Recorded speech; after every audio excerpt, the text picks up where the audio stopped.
are watching the Anglican Cable Network Nigeria.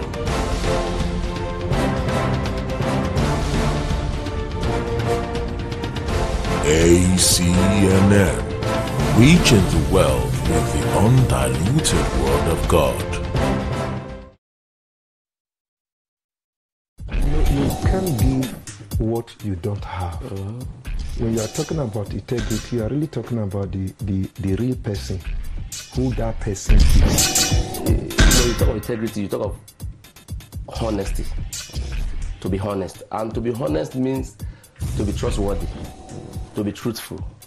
And politics is science and art of government. Politics is about the people. Yes. And if you talk about it in a deeper sense, it has to do with how people take decisions on how to lead themselves.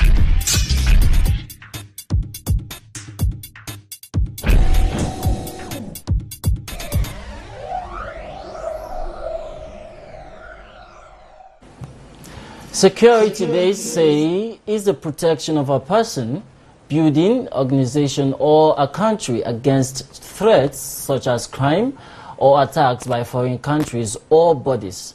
Since the civil society has surrendered their right to fend for themselves to the government for the common good of every individual, the government in turn owes certain duties and responsibilities to the civil society. The duties of the government, therefore, are maintenance of law and order, protection of lives and properties, promote democracy and social justice, promotion of economic development, and the protection of human rights. Having said that, our topic for discussion today is State of the Nation, Insecurity, and the APC government. Good day and welcome to today's edition of Christians in Politics. And we would like to apologize for starting a little bit behind schedule. I am Charles Philip Owakolam. I have with me in the studio two gentlemen. First is Captain Dika Kwabe, retired. He is the former Assistant Director, Joint Operations Center, Nigeria Defense Headquarters. You are highly welcome, sir. Thank you very much. All right, and of course, I have the Venerable Joseph Unwayan. He is the Director, Civic and Political Affairs, Church of Nigeria, Anglican Communion, and the Director, Justice, Equity, and Peace Commission. You're welcome, sir. Thank you. You're highly welcome, sir. All right, lots of people have lost their lives over the years due to banditry, kidnapping, herdsmen, and all the insecurity problems we're having in Nigeria. And you will bear witness with me that the money budgeted for security in this nation is a lot more than that for agriculture, education, and put together. So, and no good results yet to show for it, even money for health as well. So want to start with this question. How do you rate, or what do you have to say about the level of insecurity of the nation in the recent years? Let me start from Captain Dika. Okay, thank you. Yeah, you know, insecurity in our country has been in the front burner since 2009 when Boko Haram started far away in Maiduguri. And ever since then, Nigerians have not been finding it easy, especially those from the northern part of the country. You know, like you said, security is everything. You know, if there is no security, nothing else can take place. The insecurity in our country really has been such a very worrisome thing because while it was contained in some restricted places in the northern part of our country from the beginning, it seemed to be spreading to other parts, you know, that hadn't experienced this kind of insecurity today. Okay. And certainly it has reached a very worrisome dimension. Okay, I'll go to the Venerable Joseph, what do you have to say? How do you rate the level of insecurity in the nation in the recent years? I think it's really getting out of hand. I said in some quarters some years ago, especially when the issue of Boko Haram was just coming up, that if this is not contained immediately and we allow it to spread, it will be very, very difficult to control. And that is exactly what is happening now. Well, it's not about Boko Haram alone, but you will know that what is happening in the country have traits of terrorism. And that is, the hallmark of a Boko Haram. The same pattern of killing, the same pattern of maiming, which was happening in the northeast, has spread almost through all the nooks and crannies of this country. It has been growing, and the topic you tie to APC government. It's not to say that insecurity came in with APC being the government in power. No. But my own concern was that the position, the posture that was maintained by APC government when they came into power, and all of a sudden the insecurity, they were trying to fight Boko Haram in the north is quite all right, but the rate at which the insecurity problem was spreading through killings by herdsmen all over the country, nothing drastic was done about it. And I kept saying then that with the way things are going, many people are being emboldened to say you can do anything in this country and just go scot-free with it. And once that is allowed to continue, it will get to a point, and I think that is the point where we are now, where it's almost getting out of hand, and the security agencies are almost being overstretched.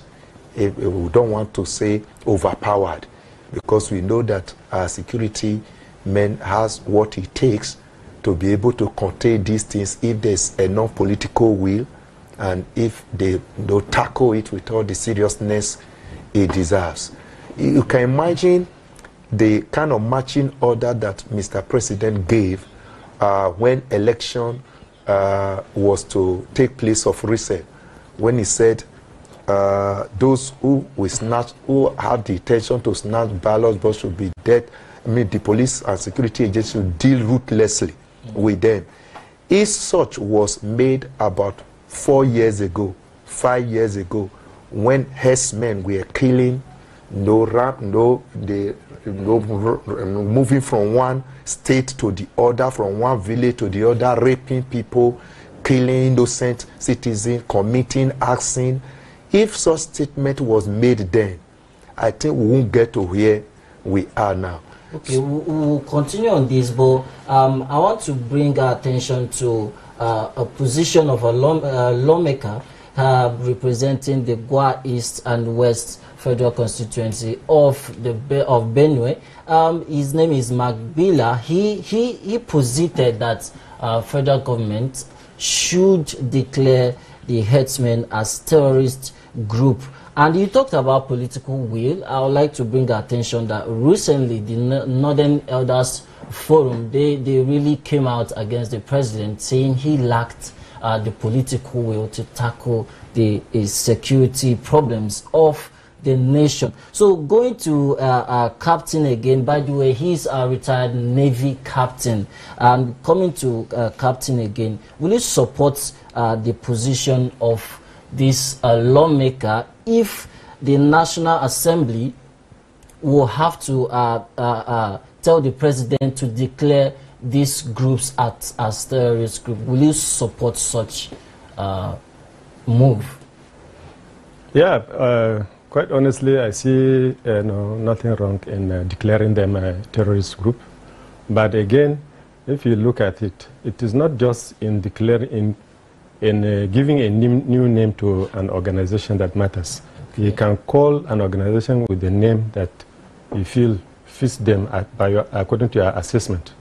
But I don't see how it's going to even affect the fight against those groups. Because I was going to ask the implication of declaring a group as terrorist. Yeah, the implication of declaring a group a terrorist organization probably is you are looking at it from the international perspective, because if a group is declared a terrorist organization, you find that the way the international community will view it, will view the fight both in terms of support, you know, is certainly going to be a bit different. Otherwise, they don't care the name you call them, so long as you do not take appropriate steps to really, you know, ensure that those their acts are permanently terminated. They don't care the name you call them with. So whether you declare them a terrorist organization or not, as far as they're concerned, it does not matter. You know, but like I told you, the only likely effect is the fact that the international community may view them, you know, differently in the way they will give assistance to government to really fight them. That's the only effect it can have. Okay. Okay. Before, and mind you, again, like most Nigerians have always complained that why would you declare IPOB a terrorist organization and not declaring this a terrorist organization? Again, the declaration of IPOB a terrorist organization has not been made. The international community has talked about to even view IPOB as a terrorist organization. Yeah. So the name you give an organization and the way the international community reacts to it is dependent upon how they also view it based on their own intelligence, you know, and the reports they are getting from around the world concerning that organization.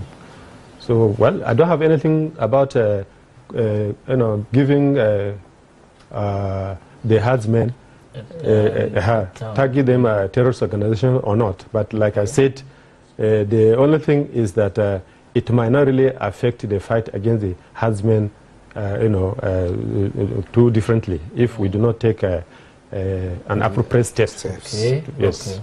All right. I'll come to you now, Venerable. But before I do that, I'd like to tell you, the viewers, you can join the conversation. The numbers are scrolling on your TV screen right now. So call in, join the conversation. Let's know what you think.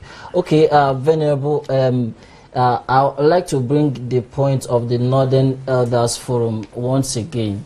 They recently said that the president lacks political will to tackle security problems of Nigeria. What do you think about that? You can also join it with your view on the federal lawmakers' position. I grew up in an environment where they say the words of the elders are words of wisdom. So I think I've answered that question. Now, the issue of declaring an organization a terrorist as a terrorist group, the captain has really, you know, handled that. You know, it's not about really declaring it that is the issue. It's really the political will to stop the excesses of such a group. And it is a well-known fact that the herdsmen hails from the same tribe where Mr. President, you know, comes from. So you cannot sweep that under the carpet. It has been, you know, something that, except something every person knows. Some people have said that the president is a patron to Miyetti Allah. I have not personally confirmed that. And even the president, you know, over the years, have, you know, talk about also being a cattle rearer. He has his own cattle and all that. So certainly we sympathize with the cause of the herdsmen, whichever way you want to look at it. And to an extent, I believe that has affected some of the decisions. That, you know, at the beginning, we are talking about criminality. People were talking about cattle rearing routes, grazing routes, and all that. We are talking about people killing. We are talking about axing. We are talking about community being, you know, rooted out completely, wiped out of existence People are talking about a cattle route, this or that. So you see that the interest is at play here. The question of justice is being played down. You see, I grew up as a rice farmer in my village. It got to a point where we discovered that the land was no longer productive enough. You needed fertilizer to boost it.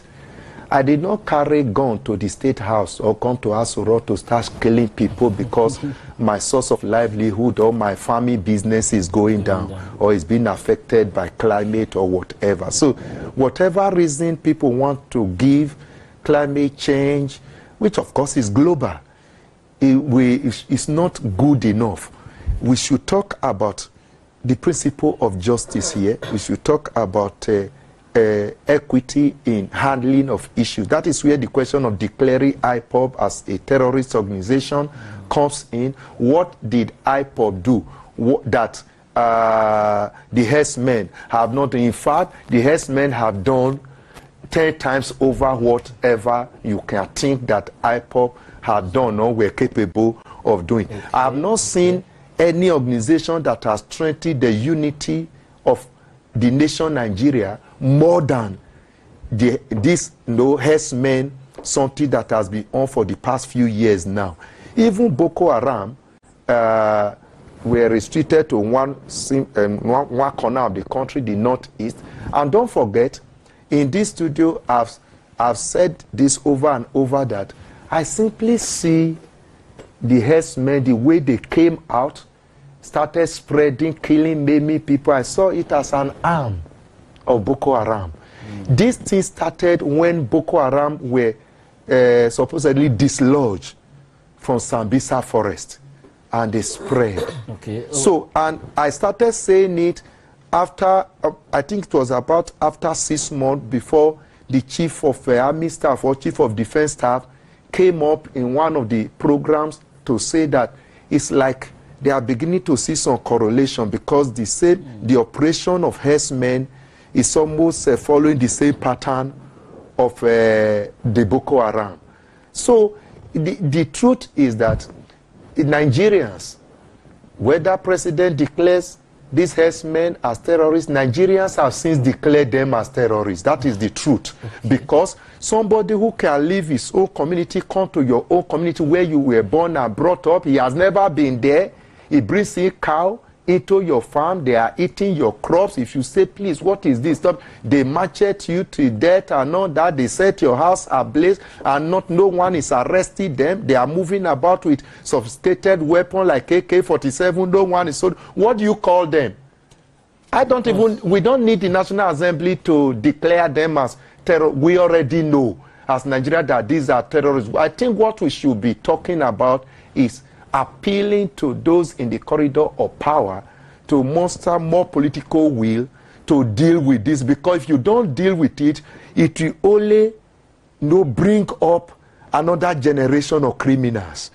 Okay. Because people will react to what is happening. Somebody, you kill the father, the mother, and is suddenly turned into an orphan. Somebody who was in school, you evaded the community, you killed the parents that are supporting him in school, and he had to drop out. You cannot estimate how he's going to react in the nearest future. You remember I shared a story here years ago when I lost my wife some years ago. And one day I was just sitting with my boy, then about 8 years or so. He said, "Daddy, Kai, this is very painful. Oh. I wish somebody can point finger to who killed my mother." I said, "What will you do?" He said, "I will take note of the person and keep quiet for the next 4 years so that the person will forget what he has done." Then he said, "And then I will come and revenge." So if a small child of about 7, 8 can say that to the father, I want you to, and the case of my wife, there was just malaria, mistreated by doctors, and she had to go. What of the case where children are seeing their parents being mauled to death, being slaughtered like animals? Do you know what will be the possible reaction in future? So it is now we need to deal with this. And to a large extent, I have to commend the Mr. President, because what he did this week or so early this week, if that is what I've said, if he had done that in the first administration, it would be better. Of recent, he told them that what is happening in Zamfara, I think enough is enough. The security should deal decisively with the bandit and whoever is responsible. So if that was done before, it won't get to this point. So now that is beginning to talk that way, I think we need to give it to him. Let's commend him, let him do it more, and make sure that it goes round. So that brings me now to the next question. Those saddled with that responsibility of protecting life and curbing the insecurity problems, that's the security agencies now. Yeah. How do we rate their action or inaction, as the case may be? Maybe I start this question with retired captain, Navy captain here. The heads of these security agencies, have they failed Nigeria with the current situation? How do you rate them? Well, again, it depends on how one looks at it, because if you have the will to take on insecurity and you are handicapped one way or the other, there's little or nothing you may be able to do. Yes, I worked at the defense headquarters, and I was the assistant director in the Joint Operations Center. That is where every joint operation is monitored from. You monitor it, you even discuss with those in the field. You even at times monitor the movement of troops and all whatnot. You see, our problem of insecurity is the one that came and we were not prepared for. We were not prepared for. If you look at it over time, the emphasis have always been on education, economy. Most of the times when issue of defense budget comes up, and considering the size of our country vis-a-vis the size of the armed forces we had, and the cost of equipment, whenever military budget or defense budget was presented and it's maybe given some certain level of priority, we had always cried and then shouted about it, that it was too much. Why don't you take you to education? But you and I know that without security, nothing else works. Nothing. Even health, even a sick person, once his security is threatened, he will try to leave his sick bed to move to safety. And that is one thing we have really not imbibed in this country, to look at security as even our priority. Because unless this security is guaranteed, virtually I can tell you it's like almost there is no country. Because if you cannot protect your citizenry and you cannot protect your territorial integrity, that means it's a no man's land. You are just administering a no man's land. So I tell you this, that the insecurity as it affects especially the Boko Haram areas. I have said it in several other forums, even other discussions, and I said that the problem we have as far as that is concerned is partly due to our own lackadaisical attitude and partly due to lack of provision of adequate equipment. Okay. Why do I say this? When I was in the service, I'm very much sure, and I still remember it vividly, we had to draw men from across the services, even up to the police, sent them outside. Let me not withhold the name of the country. Sent them out there to Europe. They were trained as special forces. By the time they came, you know, at the nick of the 2015 election, you and I are witnesses that most of the local governments, up to 14 local governments, were recovered. Even as it hadn't yet been cleared, you know, of all the elements of Boko Haram, to make it safer for people to go and vote. But you remember, including my own local government, where I come from, was already recovered. Why? Because that little push, that little preparation, that little guts that the then government had to put in place those it considered could handle the issue of Boko Haram made a very tremendous impact on security. You could recall again, you know, during the election or towards the election, the government in power then asked for extension of the election so that they would be able to finish up the job they were doing. But, you know, so many opposition came up to say, no, this and that. They over-politicized it. Okay. And that was how, you know, some local government could not participate in election at that time. So the import of what I'm telling you is that as much as the insecurity is so overwhelming that we were never prepared for it, I'm trying to say that if we could continue along the line that the past regime started, we would have achieved much more than we have achieved today. And that does not to castigate this regime. But, you know, when we keep the truth to ourselves, and then the problem continues to linger, then we'll continue to look for a solution to the problem. While I was in the service, and even shortly after I left, those same group of people that were trained outside, those special forces, they left them in the field for more than 2 years. Nobody changed them because nobody did any new thing so as to replace them. I had some of my personal staff there then that went for that course.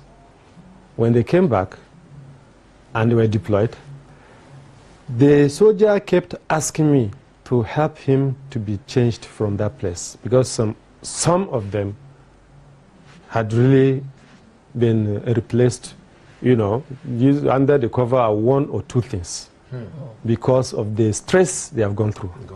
Yes. Up to the time I left the service, some of those, my former personal staff, kept telling me to assist them to get out of that place because they have been overstretched. Okay, you know? Talking about this being handicapped, yeah. I want to know, how do you, from when you were active in the service and now, how do you see, how is the access to equipment, access to budget, access to money for equipment and all there is to that? How was it then and how do you see it now? Judging from the level of preparedness, level of, when you talk about reprisal, when you talk about being prepared for the attacks, how do you see the access to equipment, you know, judging from the whole angle now? Well, I won't be able to speak on what goes on now in terms of whether there were new equipment acquired, whether there were new people trained, all this and that. Okay. Because once you're out of the system, you have less access to some of those informations. Oh, all right. Because like I told you, when I was very much in the service, I happened to work in the center where every information and every activities of troop in the field passes through my office before even it gets to the higher authorities. Okay. So, but like I said earlier, if you go by the recent reprisal here and there, it might not really suggest that it's because new equipment have not been acquired. It may not even suggest that more troops may not have been deployed or trained. It could be too, it could be due to some other reasons. It could be due to some other reasons. Okay. What are those reasons? There are several of them. All right. Yes, there are several of them. You have to know that the operation of terrorists is somehow, is covert. And when you have people that have interests in some of those activities, like it had always been alleged, of which I believe it could really be so, when you have people that have interests in the activities of Boko Haram, having access to even information of government. Okay, can I hold you a bit? We have a caller from Benue. Hello, I can hear you. Can you speak up? This is Sunday from Benue. All right. Yes, Captain, I want to thank you very much for speaking the truth. And also to our venerable, our daddy, you have been doing well in this program. Okay. I want to appreciate you all. I want to appreciate ACNN for their great work. You're welcome. Thank you. I want you to also help us appeal to the government to try their best to protect the life and property of Nigeria. All right. Thank you very much. Okay, thank you so much. All right. Let's look at the measures now. Measures of curbing these security problems, especially in the states where we have the high points of this. Maybe I come to you now, Venerable. Will declaring state of emergency in these states to be able to start in earnest ways of curbing these security problems? Will declaring state of emergency be the first step? Will it be a good step to take? Well, for me, it's, let me go back to what Captain Kwabe said at the beginning. It's not about the name that is really the issue. We are already in a state of emergency in terms of insecurity in this very country. Except we want to watch the nation just slip out of our hands. We're already in a state of emergency. Look, did you see the travel warning that the U.S. gave to their citizens about Nigeria this week?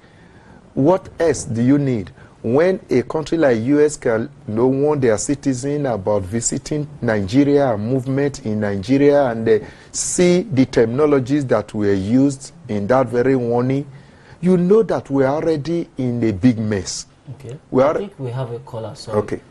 James from Maiduguri. James, are you there? Hello. Hello, James. Hello. Okay. Can you speak up a bit, James? Hello. Good morning. Okay. Good morning. Can you? What do you have to say? So, based on what we are discussing, I thank God for this retired Navy. Okay. I think most of the things that are happening up northeast here is that if they can declare the state of emergency, he knows what I'm saying, and the man, he accepts the truth. And the man accepts much of the truth. So, if they can declare some of the state, and right now, it's surprising that the federal government do not know what is happening until something finally happens. So, we should be saying thank you for bringing this type of issue to the area. And I said that the Lord will help all of us to be able to say the truth to the end. In Jesus' name. Okay, James, before, can you hear me? Hello? He has gone. Okay, I think James has gone. Yes. All right. I want to add to it, based on what he has just raised. The issue of declaring State of emergency in a state where there's insecurity. I thought it depending on the nature of that insecurity. Okay. It might work and it might not work. I'm saying this because you and I know that some times ago, some state government have been indicted for being responsible for even some of the insecurity. You remember the Chibok girl thing, where allegations, you know, were all over the place that one of the governors of the Northeast was was complicit in that kidnap of Chibok girls.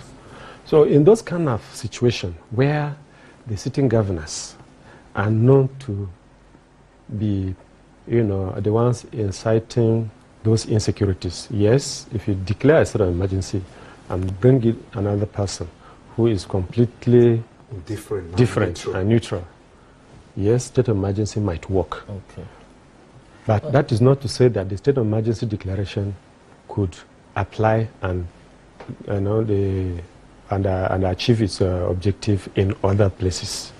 Because if we sanction this issue of state of emergency declaration, it might be politicized again, to which hunt those state governors that are not in tune with the powers that be. Yeah. So these are some of the implications. You know, as much as in some cases it might work for us, in others it might be abused. If I may come in, you know, I was on this point of a declaration of state of emergency. You see, we must be careful when we are talking about declaration of state of emergency, because we are supposed to be in the democratic dispensation. The question I ask, thank God we have a person who has been in the system, in the Navy, and he got to that very high position before he retired. What difference really does it make when you declare a state of emergency or if you don't declare, for instance, in Zamfara? If what I believe we mean by declaring a state of emergency, the governor may be asked to step aside, then maybe the military takes full control of the government. Is that the issue? Is that what will make things work? Does the governor, being in power there now, stop the military, stop all the security agency from operating the way they should operate? If there's a problem of insecurity, deal with it decisively. You see, the body language of the leader speaks volume in these things. I'm privileged to be a leader in my own family. Every member of my family knows my own stand Let me hold you on I issues. think we have a caller. Daniel from Jos. Hello, Daniel. I really appreciate what ANCC are doing, and God will continue to strengthen you. Okay, ACNN. All right, continue. Can you hear me? I can hear you. I can hear you. Hello? Yes, I can hear you. Can you hear me? Just continue. Can you hear me? Yes, just continue. Okay. You see, the Bible says you shall know the truth and the truth shall set you free. Yeah, exactly. Yeah.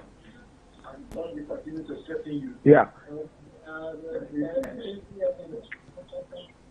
Hello? Okay. I think we lost the call. As I was saying, the body language of any leader can be interpreted by criminals. You know, I remember a time when in my town, Ekboma in Edo State, there was this robbery. The court groups were, fighting themselves, killing here and there, and all that, and to go out was a problem. Then they just deployed a police DPO to the place, and he just simply gave an address. He addressed the university students, the campus, and all that. Say, consider yourself dead if you go carry arm and go and rob something. Just pray we don't catch you. If I catch you, they relocated. They let the town calm down overnight, because they saw that this is a police officer that is not ready to compromise, and that once you are arrested, it tells your parents, if you come around, if we arrest your son with a gun, no matter how highly placed you are, if you come around, you will be detained along, because you are part of the group, the armed robbery. It made it stand very clear. Okay, we'll continue on this because we have to go on a short break now. Please stay tuned and be reminded that you can join the conversation, but that will be after we come back from the break. Stay tuned.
You are welcome back. This is still the Christians in Politics program. You can join us by calling the displayed numbers, I beg your pardon, on your screen. You can also follow via our social media platform. All right, before we went on that break, we were talking about measures, and we were talking about declaration of state of emergency in some of the states. But to add to that now, recently, the head of fire service, Razaki Musibao, in Lagos State was kidnapped, and we've had other cases of even even police stations being attacked, security agencies being attacked. So how do we really curb this? Because even the security agencies, security personnel, they seem not to be safe themselves.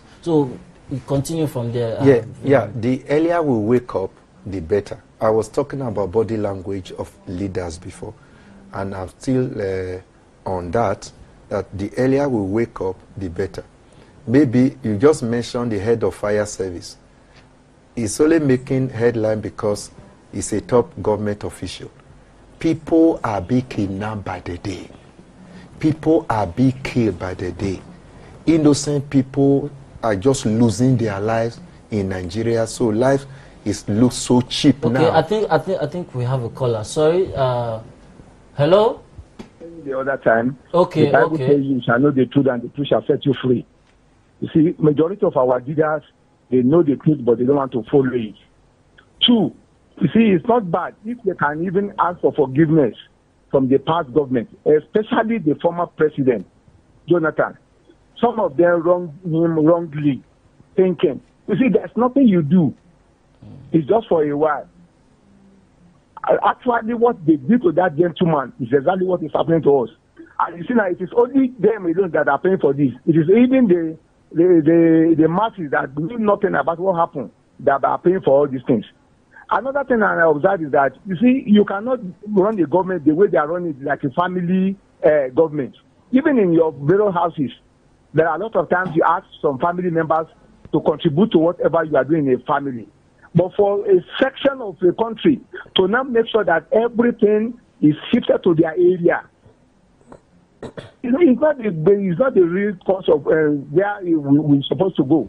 So I strongly and I beg for them that we have to go back to God. That's my final submission. We have to go back to God. It's only God can do it. All these people promising us this and that, they are only promising for their pockets.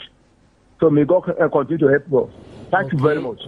Thank you very much. We'll come back to that. He said we should go back to God. We'll come to that. We see, we should not leave what we ought to have done and leave it undone and begin to continue to pray. Things don't work that way. You see, when you pray, there should be corresponding action to back it up. You see, where we are now, I think is becoming very glaring that no one again is really safe in this country. Whether you are a military man, whether you are a police officer, whoever, no one is really safe. Whether you are a politician. So the earlier the people who are saddled with the responsibility to take charge of security sits up now, the better. See, the policemen need to wake up. The military people need to wake up. I don't know whether the terminology military cover both Navy, Army, Air Force. So everyone need to wake up. The DSS need to wake up. It's not only to do background check on politicians and make political arrest and go and lay siege on a politician's house. DSS should be able to go into the northeast, go into Zamfara, and get down to the root of what really is happening and nip this thing on the body. You see, over the years, we have this reactionary attitude to our security, something that you allow something to happen. What the security people do is to condone off the place and start spreading tape and analyzing what has happened the way ordinary man would be analyzing it in the beer parlor. It should not be so again. Okay. We should be proactive. We should be able to stop these people. And it becomes irritating when we hear that foreigners are involved in this thing. What are we doing? What are the immigration people doing to stop these people that are coming into this country to come and invade us and kill our citizens? Everyone must wake up. And for people who are not ready to speak the truth, they need to wake up. For instance, this morning, as soon as I just opened my television to AIT, this popular actress Omotola made a statement in social media condemning the level of violence, the way police are killing innocent citizens. And I was surprised. people holding offices in government, special advisors to governors and all this in APC, the way they were condemning this actress is because politicians are no longer giving them money now in this era. That is why she's coming out to talk. They just condemn her, leaving the point this innocent woman has come out to make. She is concerned about the rate at which people are being killed. Innocent people are being killed. Even the police, let's come to the police. People have been talking about SARS. Last night, I was driving out of Gwarimpa. At a point, we just saw a police checkpoint.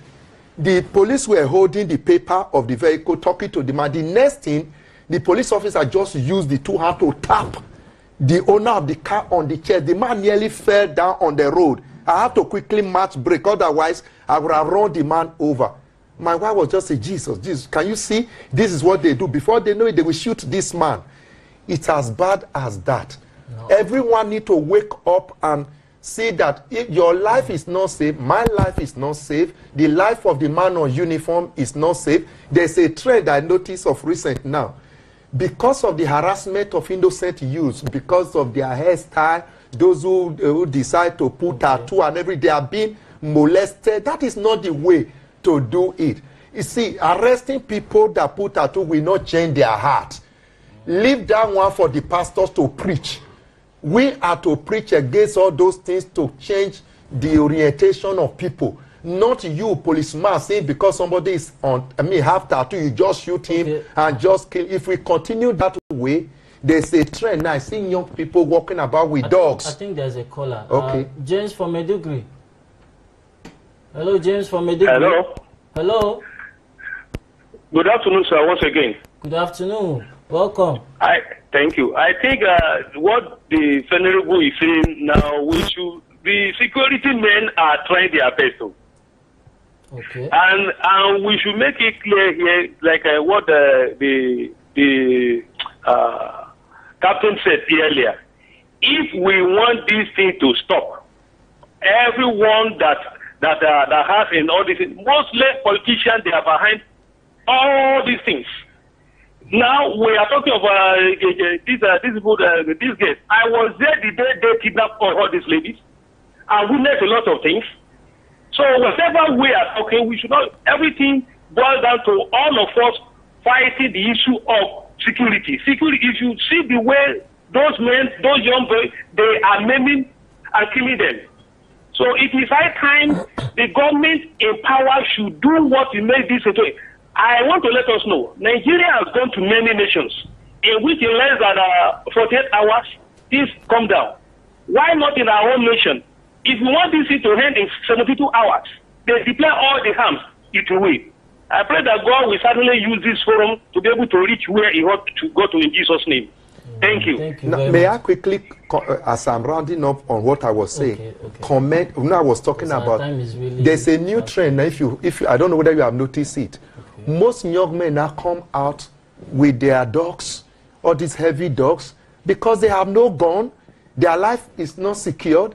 So they feel more secure now going with dog. Maybe if a policeman wants to harass him because of tattoo, we tell this dog to attack the policeman. So many cars now, you see dog barking inside cars. You see, that is a new trend. So I commend the new acting Inspector General of Police for what he did this week. No, he went, I think whether he went to Lagos, also addressed all them in Lagos that they must stop this incessant killing, this extrajudicial killing. And he said, henceforth, and whenever it happens, the area commander, the police DPO, the leader of that very team, where those police went, it is not just the policemen that did the shooting alone that will be held accountable. Wow. All the people that have in the line of the chain of command will be held accountable. You know, you see, that is a signal. Any police commissioner, area commander, who wants to save his job will put his boys on the toe and say, don't tell me there's accidental discharge because I value my job. I don't want to lose my job. Okay, so that is body language I'm talking about. Okay. We are really out of time, but before we go, I would like to hear from the captain, lastly, to profile solution as a retired captain. What advice do you have for the government before we go? Well, let me say that there is really no problem that does not have solution, except if you do not apply the appropriate measure. And my experiences tells me that, you know, there are two types of military warfare or operation, if you like. Okay. One may fit a certain situation, the other may not. This is attrition warfare and then maneuverist approach to warfare. This maneuverist approach to warfare, to my mind, because we have tried the attrition warfare all these years and it hasn't really worked that much. What does maneuverist approach to warfare tell you? It tells you it's not just to send your men to the field, kill them and they kill you, but look out for what we call the center of gravity. Okay. Yes. Wow. There's this center of gravity that you should look for. Concentrate your effort on trying to identify the center of gravity of your adversary. Okay. And once you take that center of gravity out, the will to fight is gone. It's gone. Now, having said that, let me say again, over the years, we have made so many arrests. We have had, you know, a lot of intelligence from those arrested. And if we had made arrests and had made many, acquired so much intelligence from that, then by now, having been into this operation for more than 10 years now, I believe we would have had enough information about those behind these things. Okay. What is their source of funding? Who are the big men behind them? You know, all these kind of things. The moment you try to block the sources of funding, you also try to check out those big people behind them. I think our problem would have been half, because the remaining will now be to pick some few recalcitrant that may not want to really... Yeah. And over time, they'll be overwhelmed. Okay. Secondly, he mentioned something about immigration. You know, our idea of ECOWAS came from the European Union thing. Now, when the European Union was formed, they did not say every country within the geographical expression of Europe is a member of European Union. No, they set some benchmarks of which you must meet up with. Be it security, political, economy, you must be able to meet up that their benchmarks before you can be a member of European Union. That is why today, even Turkey has been struggling to be part of European Union. But because Turkey has some inherent cultural problems that is at variance with the European civilization. Yeah, civilization. They block them. In our own case, everybody, every country within West African geographical expression is a member of ECOWAS. Wow. And that is not good for us. Okay. I would have thought that when this Boko Haram thing persisted, we would have temporarily pull out of that ECOWAS agreement, free movement agreement. I'm afraid we are really out of time. So, once we pull out of that, all those kind of free movement through which they bring arms through borders will all be blocked. Which will be blocked. All right. Thank you very much for coming. And I'm afraid this is where we'll bring the curtain down. Thank you. I thought I would give my last word. I wanted to encourage government to get more arms for our security agencies. It's a show of shame to be hearing at this moment and that a criminal have more sophisticated weapon than an established organization. Okay. Let's spend our money and secure our life. Okay, thank you very much. Thanks so much for sparing your time coming to the studio to be with us. Thanks a lot, Captain. Venerable, thank you very much. Thank you very much. And thanks also to our esteemed viewers. Security, they say, is everyone's business. Security is who you know and not what you know. Therefore, if you see something, say something in order for the country, Nigeria, to be better from insecurity. Also, be vigilant. Most importantly, be prayerful. For the Bible says in Psalm 127, verse 1, unless the Lord watches over the city, the guards stand watch in vain.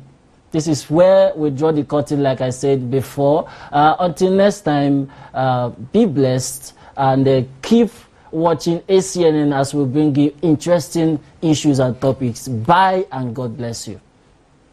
The views and opinions expressed on this program are those of the guests and viewers and do not necessarily reflect the views and opinions of the Anglican Cable Network Nigeria, ACNN.